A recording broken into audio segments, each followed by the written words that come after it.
Chapter 20, Wednesday, 8:30 a.m. New boss. That was exactly the point. So many witnesses were crammed into this place that they had a compliance director. I failed to see the humor. Keeping my voice low, I snarled. I know, it's some sort of witness protection work camp. And she says she knows all of them and everything about them. Don't you think you've taken this efficiency thing a little too far? Is everything okay? The voice came from the coordinator standing in the kitchen doorway, squinting at the three of us framed in the sunlight pouring in from the open door. Riley slipped her dark glasses over her bruised eyes and offered the director a hand. The director, trained to notice things, tried to see past the dark glasses. She gave Larry a sharp look before remembering she held a beer bottle. Her eyes narrowed into pinpoints as they shifted to me. I'd set her up. I could have told her that drinking on the job was not a problem with her fellow Homeland Security patriots. They had drunk better beer in a house which could have easily fit inside the room where we all stood. But at least my last place had a couch. Riley glanced at the card and said, Ms. Wretched, I am so glad to meet you. My name is Carla Dearborn, and this is my husband, Leonard Dearborn. We are with United Home Services, and it is such an honor to be able to place our employees in this fabulous neighborhood. Apparently, the FBI wanted to see how well the Marshals did with their cover story. I hadn't thought of that part of the deal. Based on the look Carla was getting from the director, it was evident that the director and I agreed. Riley was overacting. It was a little embarrassing. Granted, the house wasn't perfect for my plan, but I could make it work. And I liked having my last friends around. I didn't need Riley blowing the interview and getting them both kicked off my detail. Larry gently reached behind himself to shut the door, and we all blinked, adjusting our eyes to the sudden dimness and swirling dust. He glided over to the director, introduced himself without gushing, and suggested we move to the kitchen. After we positioned ourselves around the island, Larry smiled at me and said, his voice a tad too patriarchal, aren't you going to offer us a beer, Fred? Why, sure, Len. Sorry about that. What would you and Ms. Dearborn like? Got quite a selection, as always, I replied. I knew it would go better if we kept Larry's character in charge, since Riley had problems with her role. Larry, of course, was glad to take over. We'll both take light beer, he said, ignoring the looks from both women. Leave it to Larry, the 2-for-1 expert. One woman wrote him off as a wimp, and the other as a suck-up. I smiled and handed out bottles. The director accepted another Rochefort with a polite nod of acknowledgement to good taste. She took a beer drinker's sip and said, I thought you said your name was Paul. Paul Harding. Riley's bottle stopped halfway to her mouth. The Marshal Service probably had stricter rules about the real names of witnesses than the FBI. I spoke before Riley blew it. Paul Fred Harding. I go by both. Have since I was a kid. No idea why. Riley's eyes narrowed to slits. The director turned to her, and I heard teeth clink against glass as Riley raised the bottle to her lips to cover her snarl. The director missed it because she was showing how she could keep up with me by taking a long, appreciative swallow. She watched Riley struggling not to drip beer down her chin and said, Turns out Paul lived right across the state line from me. She turned to give me a conspiratorial wink and finished. Well, the state line on the other side of the state, that is. Riley said, which side of the state? Oh, I came from the western side, the director said proudly. You're from Indiana?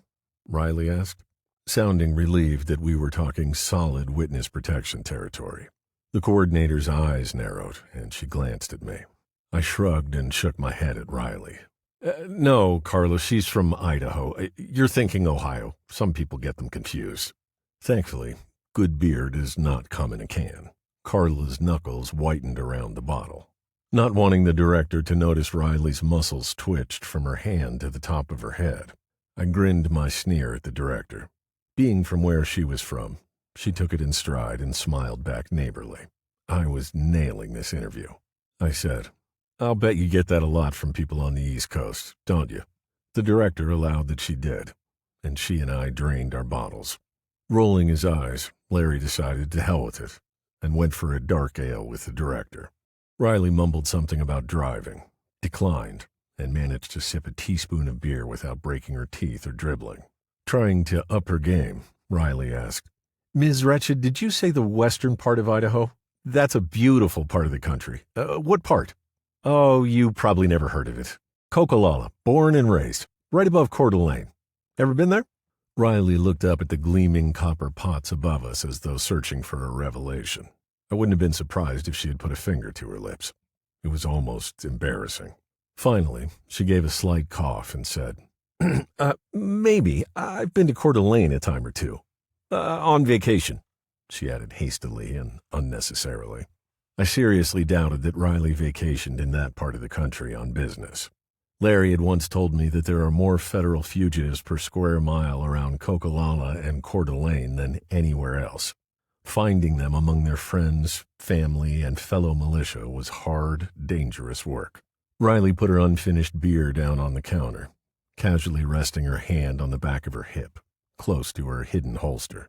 It seemed silly since the director was probably responsible for more miscreants than half of St. Louis, where they at least spread us around.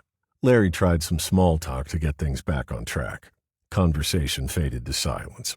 Feeling my plan slip away, I opened the refrigerator door. The director smiled a refusal.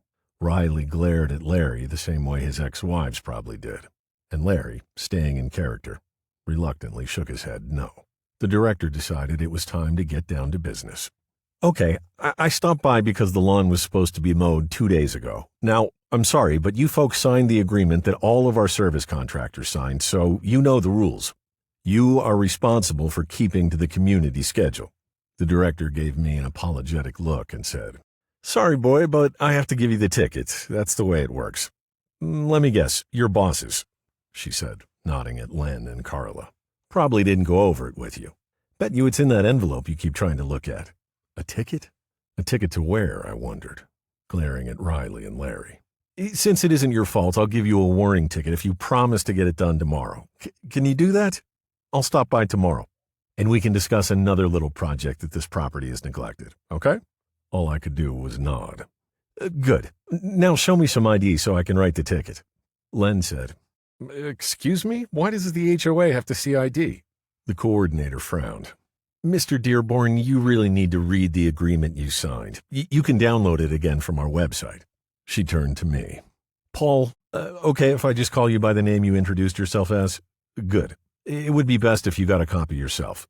Now, I need an ID. I need to get going. Larry coughed apologetically.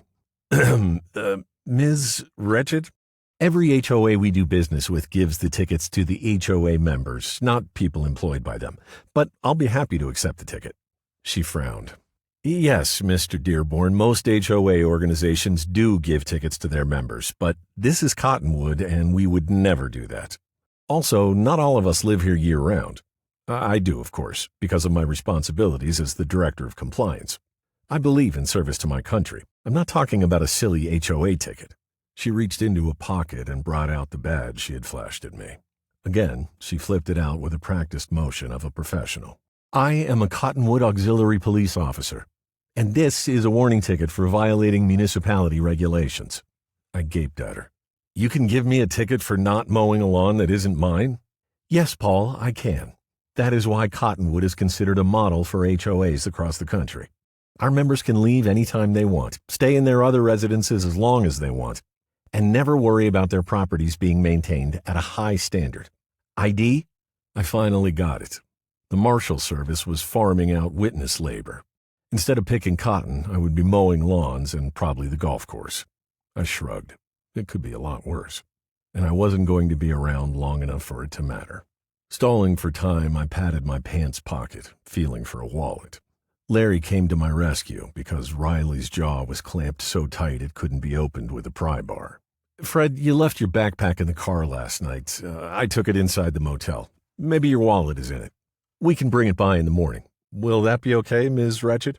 It was incredibly thin, and both women looked at Larry with disappointment. He had been doing so well. Ms. Wretched eyed Riley. Last night, I heard something about a problem at the gate. Never mind, I have to go. Tomorrow will be fine, but it won't be a warning if I don't get an ID. I'll have to ticket your ass. I realized that something was missing and looked around the kitchen. Then I saw a small blonde strand of hair from Larry's surprise dangling from the coordinator's satchel. Our eyes locked, and she smiled as she brushed the hair back inside. I looked her in the eye and asked, "Tomorrow, I hand over the ID and all I get is a warning ticket?" "Exactly. And unless you want another ticket, mowing and lawn work requiring power tools must be done between 9 and 3 o'clock on Tuesdays and Thursdays only. You need to read the rules, boy, or it's going to get expensive. Might even end up doing a little time working on our common grounds and sleeping in our accommodations at the station.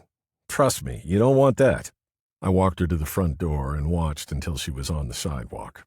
Then I locked the front door and returned to the kitchen, where the Dearborns were having a domestic spat. "I now have to call and ask for a rush on an identification change." "What change?" "Oh, he decided to start using his own name again. And who is he talking to?" "Oh, just the local fucking MAGA Gestapo." No, Larry, let me finish." Suddenly she spun to face me, pointing a finger that she clearly wished was loaded, thinking I was what was being finished. Larry leaned back against the kitchen counter and let out a quiet but long sigh of relief. "I'll get to you in a minute, Mr. Paul fucking Harding." Larry straightened as Riley spun back to him.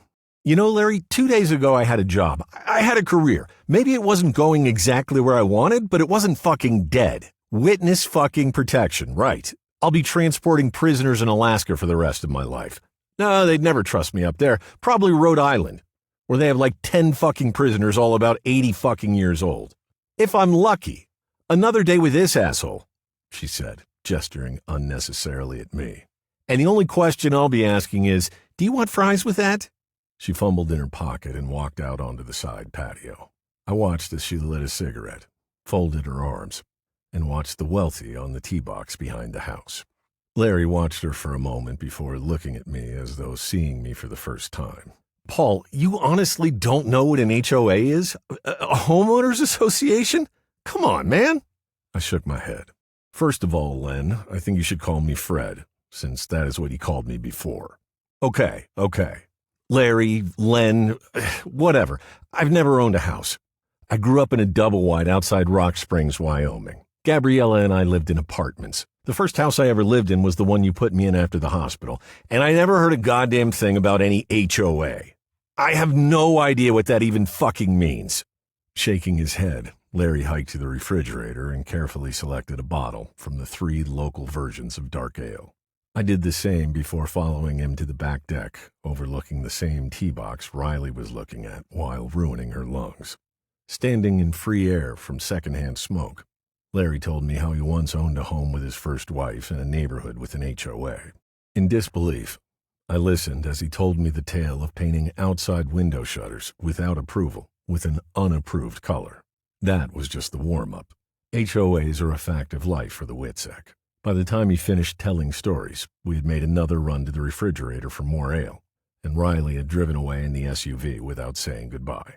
As I fired up the gas grill for lunch, I asked, "Why do people do that to themselves? It doesn't make sense. You go into Hawk for life and work your ass off maintaining it. Then you let some Nazis tell you what you can and can't do with your own home. All of this so you can somehow get a better price when you sell the damn place?" Larry shook his head. "You didn't listen. The HOA comes with the house. You can't opt out. There is not a damn thing you can do about it if you want to buy the house. They end up being run like prison cell blocks. The nastiest, meanest inmates in the block run things with their crew. Everyone else tries to get by and do their stint. The only difference is that the HOA crews are bigger assholes than the prison lords. I have to admit, giving those shitheads their own police force is a new one for me. But I guess that was bound to happen sooner or later. Not sure ticketing you is even legal." Remembering a class I took in college, one no longer legal in 10 states, I explained. "It's the same crap the Confederate states pulled after losing the war. The South kept everyone under control for over 100 years afterwards with essentially penal labor and its threat. Hell, sharecroppers couldn't even cancel their contracts. At the turn of the last century, the robber barons, one of them built this mansion, pulled the same shit with their miners.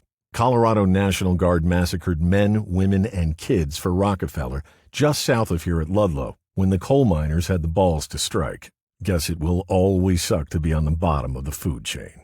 He coughed, grinned crookedly, and said, "Ha! And we call you guys criminals. Sorry, Dale, not you." His eyes apologized, and I waved it off. "You don't know that, and neither do I," I said. "Yeah, dumb shit, I do. Now, let's talk about why there's a spent shell in the chamber of my pistol.